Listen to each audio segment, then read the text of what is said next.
yaitu dengan cara mereka membasahi suatu serbet makan, kemudian mereka lilitkan ke tangan saya, kemudian mereka mengambil stabilizer atau stop kontak, lalu mereka setrumkan langsung ke aliran listrik yang berupa serbet makan yang basah tadi.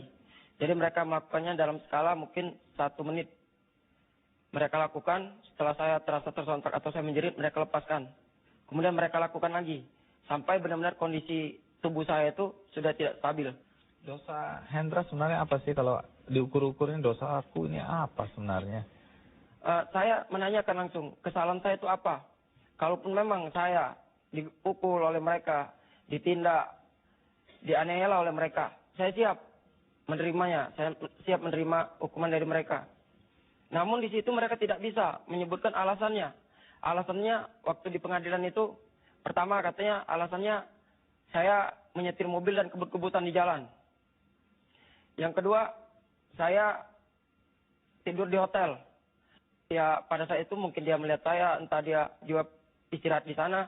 Mungkin kalau dia tidur di hotel yang berkelas, mungkin berbintang, minimal kalau saya itu mungkin di kelas mati lah, mungkin di kelas-kelas standar lah. Jadi tidak boleh setara. Ya itu yang bisa jawab mungkin senior-senior saya tersebut. Ya? Iya, dugaan. Baik. Sebentar Hendra, ini di sini ada Ibu Ratna Juwita, seorang psikolog dan juga pernah meneliti soal bullying ini ya. Nah, yang menarik adalah kekerasan di akademi militer. Dalam hal ini kalau kita lihat akademi kepolisian dan juga beberapa akademi militer lainnya. Itu kan sesuatu yang sudah lumrah, Ibu Ratna. Saya pikir kalau itu sampai dianggap biasa, kita harus mempertanyakan kembali, sebetulnya setiap sekolah, setiap institusi pendidikan pasti punya tujuan yang baik, yang positif.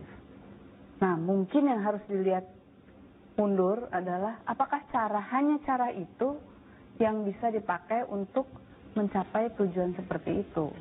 Kalau kita bicara tentang tentara yang disiapkan harus berperang, tentara yang nanti misalnya mau jadi intelijen, barangkali memang mereka harus dipersiapkan untuk menjadi orang-orang yang kalau dipaksa buka mulut tentang rahasia negara, mereka tidak punya kekuatan. Daya tahannya kuat. Daya tahannya kuat. Mungkin harus dipikirkan kurikulum tertentu yang bisa mencapai ke situ ya. Ya kita harus cari tahu di mana kegunaannya, di mana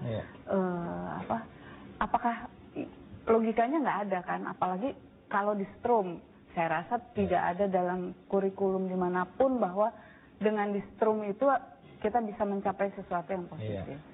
Hendra, tadi dibilang bahwa ala Hendra itu anak mami, manja, cengeng, baru begitu aja udah ribut-ribut. Itu gimana Hendra? Bagi saya, mungkin dari lembaga juga bisa ngelihat, kalau sudah dirawat di rumah sakit sudah lebih kurang 4 bulan, dan sudah hasil CT scan itu sudah menunjukkan adanya suatu, bukan cacat, adanya suatu sakit di dalam tubuh. Kemudian adanya suatu bukti disertai dengan saksi penganiayaan, mungkin juga penindakan yang dilakukan oleh senior saya, maksudnya 6 senior saya tersebut. Apakah itu sudah belum termasuk cengeng? Baik. Nanti kita elaborasi lagi bahwa Anda, ya, Hendra mengatakan bahwa dia secara fisik dan mental sudah siap. Nah, pertanyaannya nanti adalah, secara fisik, tadi Hendra sudah mengatakan tidak berdaya karena harus dirawat selama lebih dari 4 bulan di rumah sakit. Secara mental, kita akan tanya lebih lanjut. Tetap di Ki Kendi. Itu kan riwayat hidup. Kok orang-orang sibuk-sibuk mau somasi?